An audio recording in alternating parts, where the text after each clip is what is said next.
خدا کا شکر ہے کہ اس نے ہمارے نصیب میں بطور رزق عزاداری ابا عبداللہ الحسین علیہ السلام کو رکھا ہے۔ سبحان اللہ۔ رزق فقط کھانے پینے کا نام نہیں ہے، ہر وہ شے رزق ہے کہ جو کمال کا ذریعہ بن جائے۔ سبحان اللہ۔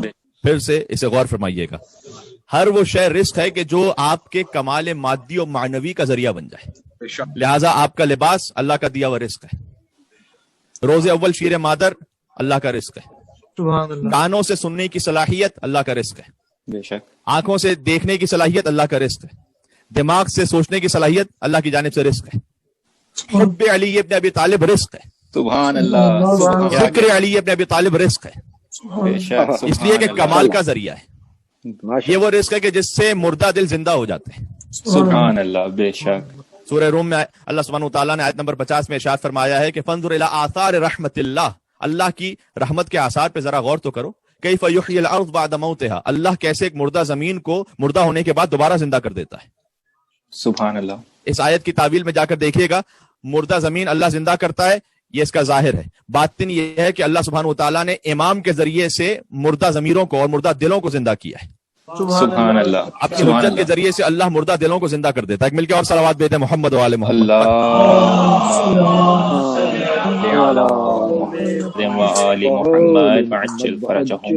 دیکھو کہ اللہ کیسے مردہ زمین کو زندہ کرتا ہے۔ دیکھیے خود ایتھسٹ کو یہ آیت بہت عمدہ جواب ہے۔ اگر وہ یہ سوال کرے کہ ہمارے مرنے کے بعد خدا ہمیں کیسے زندہ کرے گا، تو اس کا جواب یہ ہے کہ جیسے زمین کے مردہ ہو جانے کے بعد اللہ زمین کو زندہ کر دیتا ہے، ویسے ہی اللہ سبحانہ وتعالیٰ اس بات پر قادر ہے، زمین بھی اس کی مخلوق ہے، انسان بھی اس کی مخلوق ہے۔ جیسے وہ زمین کو زندہ کر دیتا ہے، وہ انسان کو بھی زندہ کر سکتا ہے۔ بنی اسرائیل کا واقعہ بڑا معروف ہے۔ حضرت موسیٰ علیہ السلام کے پاس آئے، ایک جوان مر گیا تھا، قاتل کا پتہ نہیں تھا، کہ یا رسول اللہ، یا نبی اللہ، قاتل کیسے پتہ چلے گا؟ کہ گائے کو ذبح کرو، سورہ بقرہ میں پورا واقعہ اسی پر سورہ بقرہ کا نام ہے۔ گائے کو ذبح کرو، اور جب گائے ذبح ہو جائے گی تو ظاہر ہے وہ مردہ ہو جائے گی، اس کا گوشت لو۔ اس واقعے کی تفصیل میں مجھے نہیں جانا، شاید آئندہ کسی مجلس میں کسی حوالے سے اس کی تفصیل بھی تھوڑی سی عرض کر دوں، کہ اس کا گوشت لو، اس مردے پہ لگاؤ۔ یہ اللہ کی قدرت آپ ملاحظہ فرما رہے ہیں، یعنی دو مردے ملیں گے تو ایک زندہ وجود میں آ جائے گا۔ سبحان اللہ، سبحان اللہ۔ گائے بھی مردہ، وہ انسان بھی مردہ، دو مردے ملیں گے اللہ زندہ کر دے گا۔ سبحان اللہ، سبحان اللہ۔ اس لیے سورہ فاطر میں اللہ سبحانہ وتعالیٰ نے آیت نمبر 9 میں ارشاد فرمایا ہے کہ جب اللہ زمین کو مردہ ہونے کے بعد زندہ کرتا ہے، کذالک النشور، ہم تمہیں اسی طریقے سے قبروں سے اٹھائیں گے۔ واہ واہ یہ واہ۔ مثال تمہارے سامنے ہے۔ سورہ یاسین میں فرمایا آیت نمبر 80 میں، الذی جعل لکم من الشجر الاخضر نارا فاذا انتم منہ توقدون، کہ وہ سبز درخت، اللہ اسی سبز درخت سے آگ کو خلق کرتا ہے، فاذا انتم منہ توقدون، تاکہ تم اس آگ کو روشن کر سکو۔ دیکھیں سبز درخت وجود میں آتا ہے پانی کی وجہ سے، صحیح۔ وہ سبز درخت کے جو پانی کی وجہ سے وجود میں آیا ہے، اللہ اسے آگ کو نکال لیتا ہے۔ سبحان اللہ، خدا کی قدرتوں پہ تو ذرا غور کیجیے، خدا کی آیات پہ ذرا غور کیجیے، یہ سب رزق ہے۔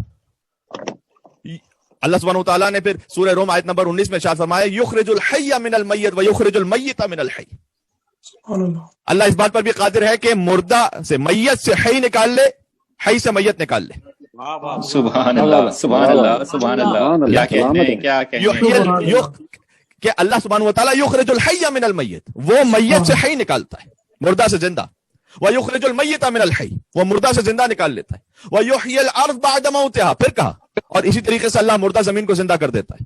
تو اگر کسی کو یہ شک آ رہا ہے، کل ہماری بات اس پر ہوئی تھی کہ لائف آفٹر ڈیتھ، اگر کسی کا اس لائف آفٹر ڈیتھ پر تصور ہے تو اس کی زندگی کی پلاننگ بالکل مختلف ہوگی۔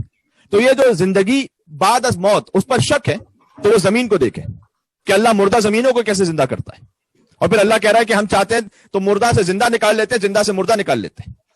وَكَذَلِكَ تُخْرَجُونَ، اللہ کہتا ہے ہم اسی طریقے سے تمہیں اپنی قبروں سے نکالیں گے۔ سبحان اللہ، اللہ نے سبحان اللہ۔ جب یہ سورہ روم میں ارشاد فرمایا، اس کی تفسیر امام علیہ السلام نے یہ بھی بیان کی ہے کہ اللہ حی سے میت، میت سے حی نکالتا ہے۔ بہت غور فرمائیے گا، امام نے فرمایا کہ اس سے مراد یہ بھی ہے کہ اللہ مومن سے کافر نکال لیتا ہے، کافر سے مومن نکال لیتا ہے۔ سبحان اللہ، کیا کہنے، کیا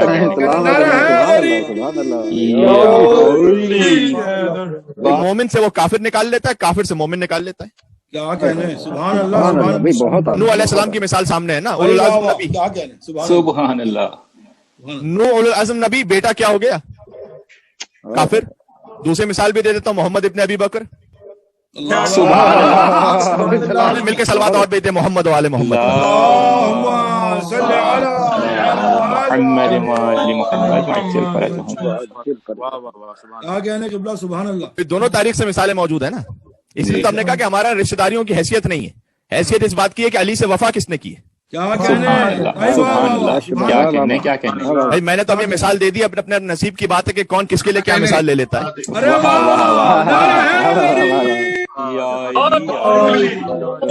اللہ. اظہار محبت امیر علی علیہ السلام صلوات.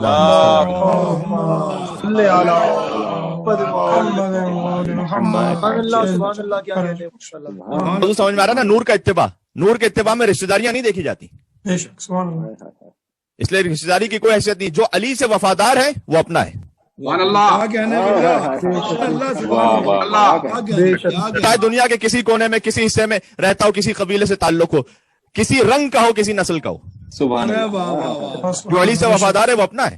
بے شک تو حسین کی مجلس نے ہمیں درس دیا ہے، بے شک کربلا نے ہمیں درس دیا ہے.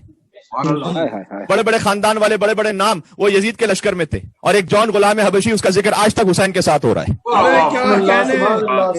جو ولایت علی سے وفادار ہے ہم اس کے خادم ہیں.